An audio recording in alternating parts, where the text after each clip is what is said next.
I had a couple of thoughts during the break about my parents and my dad having grown up in what I would say was just abject poverty during the Great Depression in the hills of western Pennsylvania. And he grew up in a family where my grandmother, despite the lack of cash, she still tithed 10% of whatever the income the family brought in. And it wasn't much. And they used to take a bath on Saturday night in a big old wash tub in the middle of the kitchen.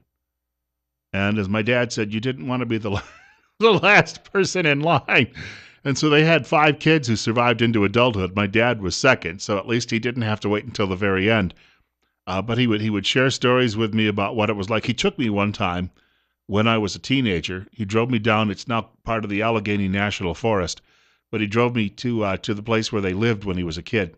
And we walked up this hill, and there's just a few blocks left of the foundation of the house. It's long gone, and there was a lot of overgrowth. But he found the old well, and even the old pump handle was still there. And he was just so tickled that something had survived from all of that. And then, we didn't stay long. We ended up turning around and then heading back off to see some other sites. But I've never quite forgotten how I heard stories about what he was like growing up and stories about his life. And one thing I can say about him, he was not a man of what I would call great religious faith, at least not from the time after he left the home. He went out and worked in some automobile plants and on the railroad in Sandusky in Cleveland, Ohio. And then the Army came a-calling, and he actually had been a pro wrestler for a time before that, but the Army came calling.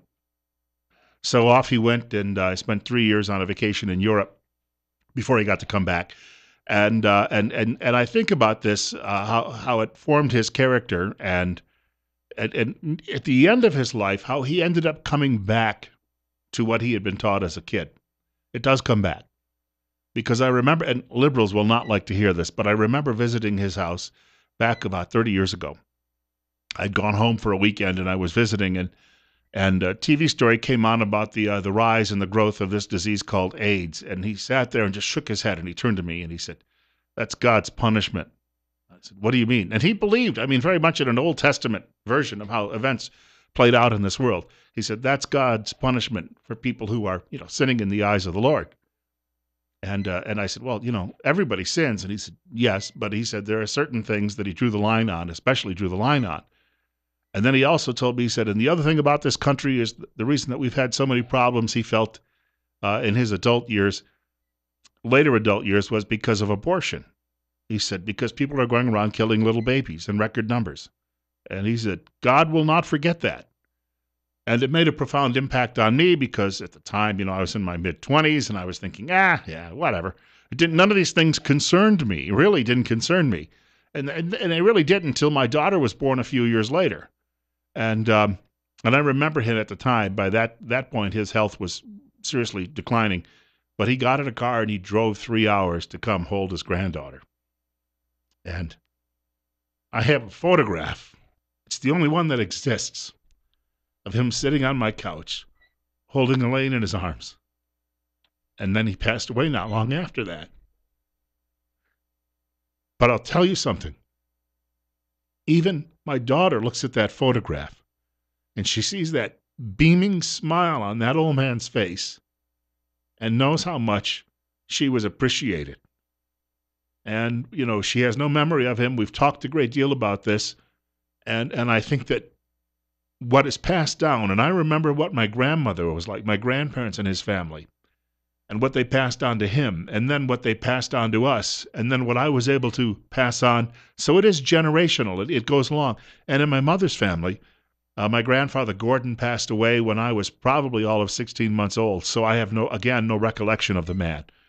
There's nothing that I can summon in memory that brings him back. But this man, when they moved from Missouri and they moved to upstate New York during the Depression, and they started farming, but during the war, he had an opportunity to take a job in Buffalo working at a plant that was working in the defense-related industries.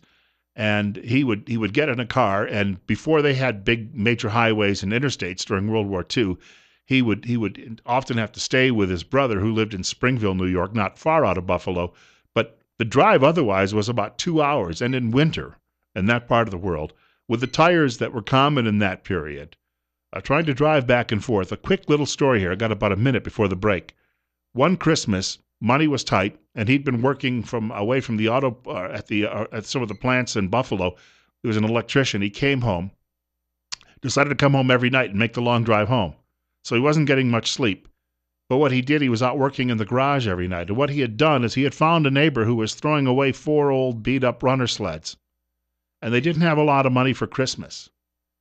And what he was doing, and without the kids knowing, he was going out into the garage, and what he did is he cut the wood, he sanded the wood, varnished the wood, sanded off any rust on the rails of those runner sleds, ended up painting them, bought rope, found rope, put the rope in there so you could never steer those things if you recall.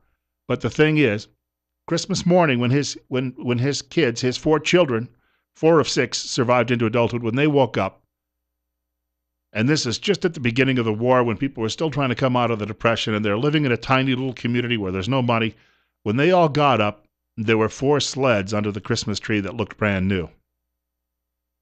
And what that told me about what he must have been like. And then what he passed on to my uncles and my mother as well, which they then passed on to us when we were kids. 9:30, Bill Colley with you. Top story, News Radio 1310 KLIX, newsradio1310.com at 64.